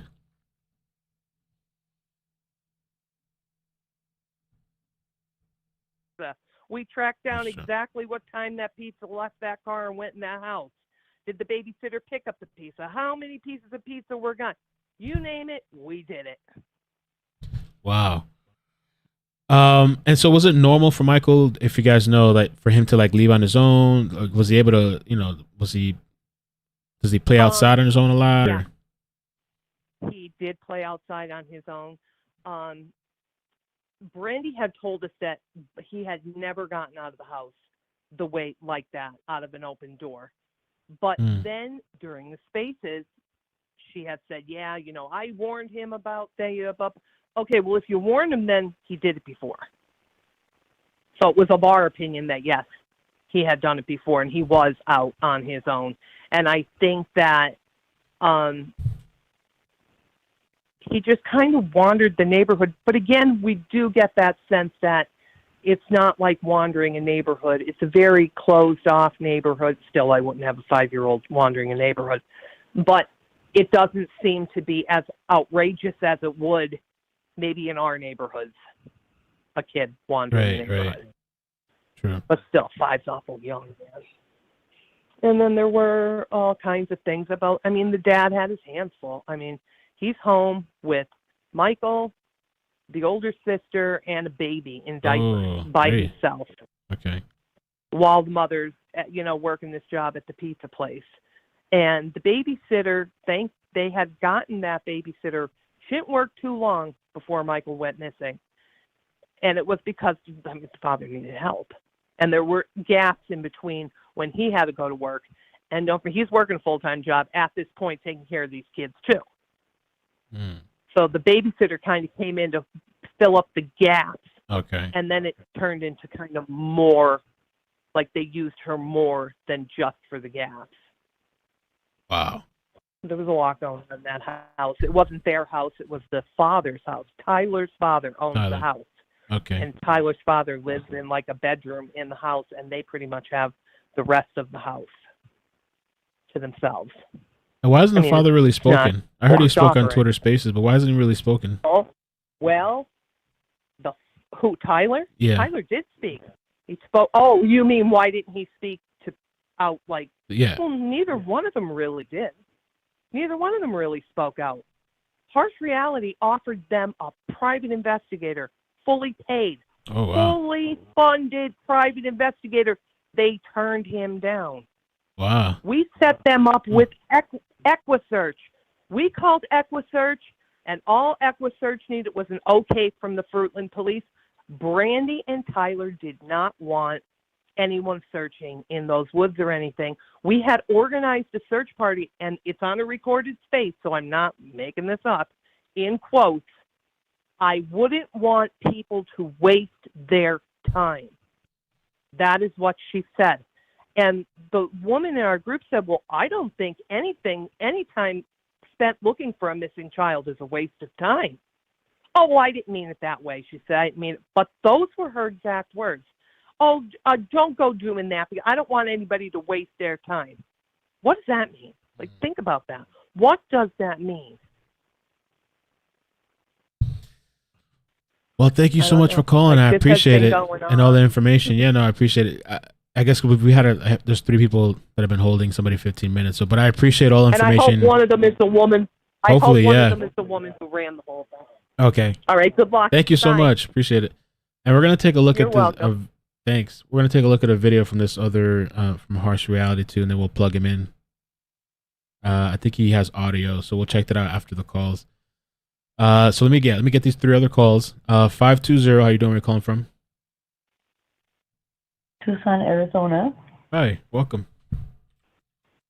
How are you? Good. How you doing? Good. I just, I don't know. I after hearing, her firsthand account, with the situation, it seems to make a little bit more sense. But I have a weird gut instinct, or gut feeling that the dad he has a very calm, kind of creepy demeanor about him, almost like the Brian Laundrie did, with Gabby Petito. You know how he was real quiet and he seemed like he was real timid and this and that. And I don't know. He just seems, I don't know. It just seems eerie to me, a little eerie, and I don't know. I don't know too much about the case, but like she said, if they had a full-on hired investigator to, willing to do search and with EquiSearch, I mean, why would you not? I wonder too. I wonder why. If that's the case, I wonder why it was turned down. I wonder if she could answer that. They just got some. Yeah, there's some guilty knowledge somewhere. I don't know who or what, but I think there's some guilty knowledge somewhere that's kind of, they call it leakage. So they say things that don't make sense and don't realize what they said. Probably the night before, because they're trying to keep a certain narrative going, but don't realize how many times they're turning corners. Right. I don't know. I mean, God forgive me, you know what I mean? I'm not trying to say that they're guilty, but I just think I was just looking at him on the interview, and he seems very quiet, almost like Brian Laundrie was, when she was doing all the videos. In the background. Real timid and stuff. Yeah, exactly. And he was real quiet, soft-spoken, and that's how Brian Laundrie was, and look what happened. Look who he was, But, that's just my speculation. Thank you. Yeah, appreciate the call, and thank you for holding. Yeah, have a good rest of your day. You too. Thanks. Hopefully that other person made it through. 2 last calls. That's let me take 973. How you doing? Where you calling from? Hi, I'm calling from New Jersey. Hi. How you Hi. doing? Good. I just have in the beginning with this case, I really believed, when I believed the family, the Brandy story, I felt like the father was just, maybe not wanting to come forward because he's shy, etc. And then you hear other people, they call them not Twitter or something. They were being called Twitter weasels, and I heard more about from what supposedly these Twitter weasels did, and then you start to believe what they're saying and the suspicions, and then you go back and then people said that they were wrong, and then you think, well, maybe they're just stirring the pot like the Summer Wells case with all these different theories and speculations. And so at this point, I don't really know what to believe. But if you're thinking of if you want to know who's really been covering and deep diving this case and really get into it, there's a person named True Crime with Eve. I don't know if you've heard of that person. Sounds familiar. She has a YouTube channel, and one of those people, boots on. You remember JLR from? Yeah. He had done an interview on his channel with True Crime with Eve discussing this case. So this is, if you wanted to get really good insight on, the case, she would be somebody that you could watch and see what people should see what they think about this. And the other thing, as far as safety is concerned, if you have a child that's going to wander off, you would take measures to prevent them from leaving the house. Like, for instance, with my house, I have an alarm system. If something opens up, I would hear the noise, the beep, beep, beep, or I even when my daughter was little, even though she was never escaping, just as a preventive and a preemptive strike against anything happening, I just installed these very difficult to open latches on my doors that were even on more. I even had a deadbolt on top of that. So I was and I'm a nurse, so I was very concerned about her getting hurt or escaping because of just my background, and I made sure everything was safe, and my daughter would never get out of the house. I just don't believe, even no matter what neighborhood you live in, you just make sure your kid is safe. You don't let them out by themselves. I think in this day and age with what's going on with the police departments, You have to really be proactive and take care of your children and not rely on those resources to save you if something happens to your child. So I think everybody, with all these cases, we really need to be proactive and not let our kids out by themselves out of your sight. Right. I know it's difficult, but you have to make that sacrifice because you don't expect the police to do something with what we're seeing in this country right now. And that's all I have to say. But I was just suggesting that other channel that was really doing a deep dive on this case. So, and I hope these kids are found. Right. Have well, a good thank you. day. That's all I have to say. All right. Have a good Thanks. day Appreciate now. the call. You too. Bye. You're welcome. Bye. Okay. Let's get the last one. I don't know if this is. Oh, it's a different 407 number. Okay. Let's see. Thought it was Cheeks. 407. How you doing? Where you calling from? This is Shannon, True Crime with Shannon. Hey. I am very upset with what was being said before. I've been following this case, y'all. I'm sorry. I don't go with all this crap. Excuse me, Mel. It gets me upset that they're going after Brandy. Okay? This is about Michael. Okay? This is about Michael Monkey Vaughn. Okay? We're not cops. We're not there to investigate this case. We're to help and get the word out and get his picture out there. We are not there to investigate this case. If you want to offer your help, that's great. I'm just really, really, sick of all the rumors. Same kind of crap happened with Summer. Of course, that's quite a different case, but that's not going to help the investigation, you guys. Okay, it gets me upset because, I heard about this Twitter people and the spaces, and I said, I don't know what's going on. I don't want to know what's going on. I think that, it's just crazy to me. We're not the cops. It sickens me to hear them talk about Brandy like that. I don't believe she had anything to do with her. Do I think that the family possibly did not make sure their son was inside? Absolutely. I think, you want to tell me to stop it, Ashley? I see you in the comments. You know what? We all have a right to our opinion. Just because you don't like it, guess what? I support Brandy. I talked to her on the internet a number of times. I find you spoken to her before? find that she. Sorry? You spoken to her before? I spoke to her online. I'm with another couple of YouTubers, and we're there to support her. We're not there to blame her and her family and look for anything. That's not our jobs. None of us are police officers. Unless you're a police officer or a PI, I think you got to step off. There's a difference between being an advocate for these patients. For these children. And if something happened, if Tyler has anything to do with it or anybody else in that family, the police are going to find that out. I don't believe that. I think he wandered off. I really do. And they're saying today that it's been 20 minutes, that he was gone. We don't really know what's fact and what's not fact, folks, because the police are not giving us that information. And I think that the presser today gave us just that they're, still looking for Michael and you guys, this is not the deal. Yeah, you know what? I'm reading you guys' comments. Let me tell you what. I'm just defending the family because I'm seeing some of the comments. We all have a right to have our opinion. If you don't like it, that's cool. I'm calling out whoever called, all this stuff. I'm just saying it's not. I don't believe it. Y'all can have your opinions on it. I followed this case since the beginning, so my opinion on it is just, I don't think you need to add that drama. Do you need to be going in there and getting, checking on people's alibis and stuff? Are you a cop? We're not cops, y'all. We're not cops.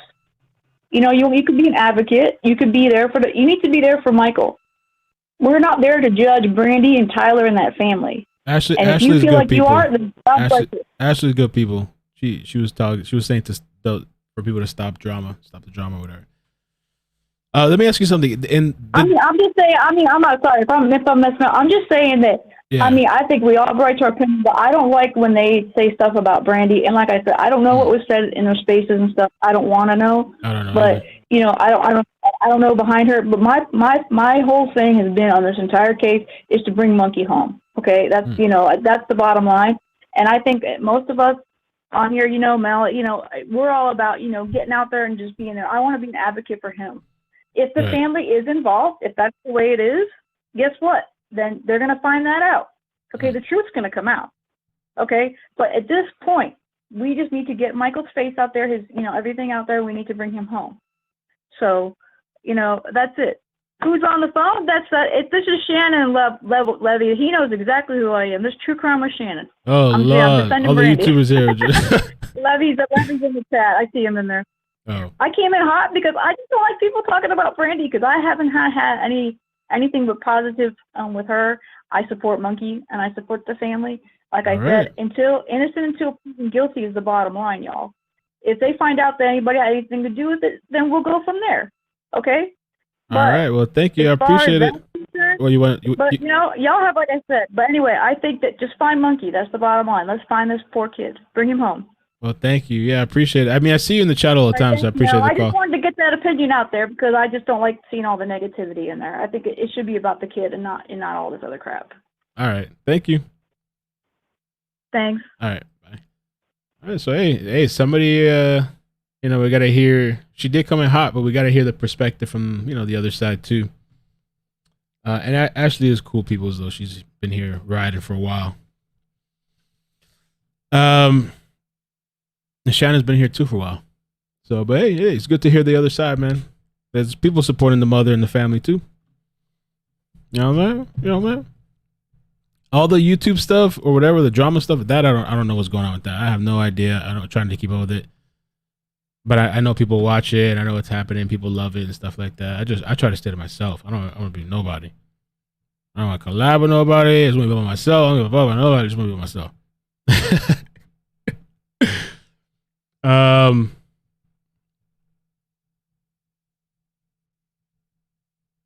Jesus Christ. I'm getting text messages and all kinds of messages. All right.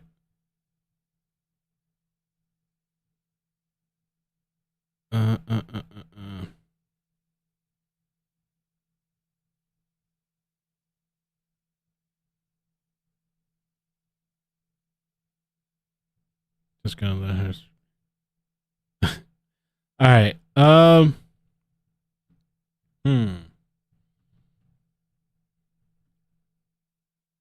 me see 1 second.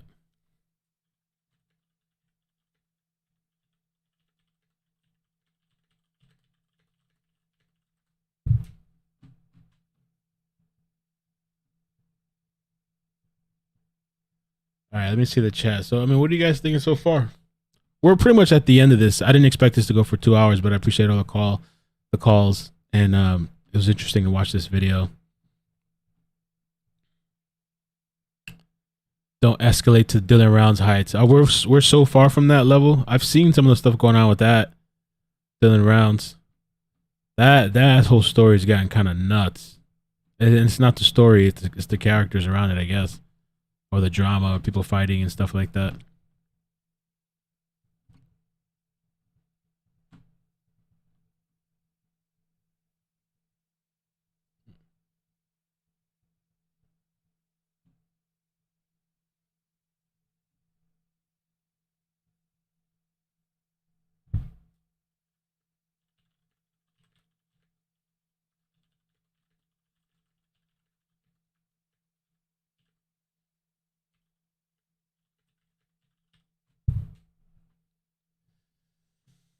I'd like to know who set this press conference up, at whose request, and who did it, Miss Kelly said. I'm hungry too, Alma. I'm ready to go. I'm so hungry.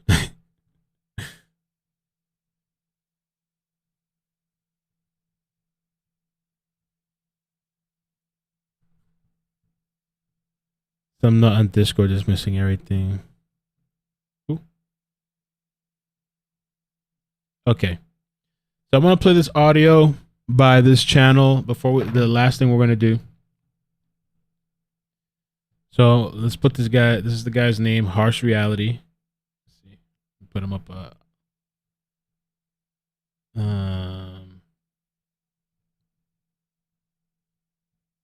me just update the description. Put it in the description.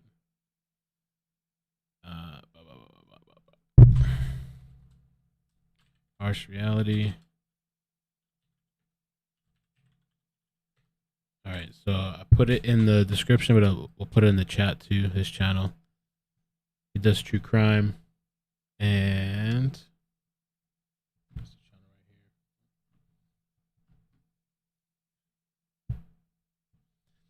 And so I'm gonna play some audio that he has, and then we're gonna end off on that. But you can subscribe to his channel, check him out. He does true crime. He's been covering. My first time hearing him, so I don't know. I say that because of all the different beefs that are going on. I'm not associated with any. I don't know what's going on. It's just covering the story. But this is audio. Brandy Neal making threats. So let's check it out. It's a trick and they arrest. If it's a trick and they arrest Tyler, I'm gonna be fucking pissed. There's no way in fucking hell I'll burn the place down. Are you fucking kidding me? There's no way in hell. There is no way in hell Tyler had anything to do with this whatsoever. I don't think Tyler did either. That's what I'm saying. I'm gonna be fucking pissed. No. And I told Tyler, I told him what I told Sai, that he's the sissy lala, and I'm the badass. And he laughed. And he's like, I do feel guilty. It's my fault. It's not his fault. Right. It is not his fault. He did not do this.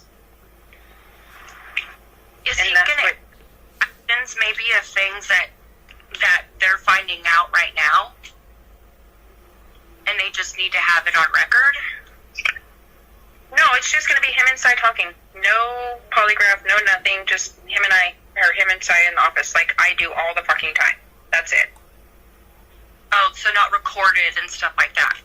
No, it's just them two having a conversation. Okay. That's it. He promised me.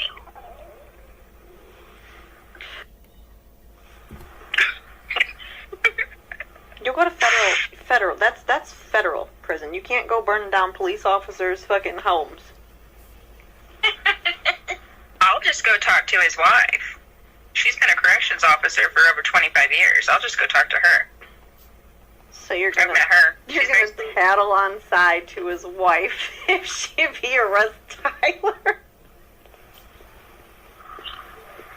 You bet your ass I will. Hold on, honey, I'm coming. Let me go tell Sai's wife. Oh, you're gonna be in trouble. I'm sorry, that's funny. Well, I'll go to JD's wife too. What does JD have to do with him getting arrested? Just in case. I got a backup plan.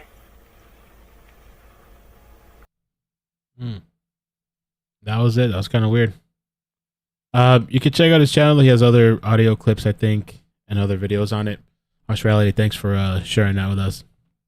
I guess that's it, man. I'm going to call it a day for now. Not a day, really. Alive for now, really. I might come back later if there's a chase or something else that comes up. There's a story that I told Legacy I was going to work on, and so at some point I need to work on that story. I don't think it should be, and I might do it pre-recorded. I mean, I'm going to sit down and read the information, research it a little bit. It might be a pre-recorded video, so we'll see. But yeah, thank you guys for joining. Make sure you hit like on the way out. Appreciate you joining me this afternoon.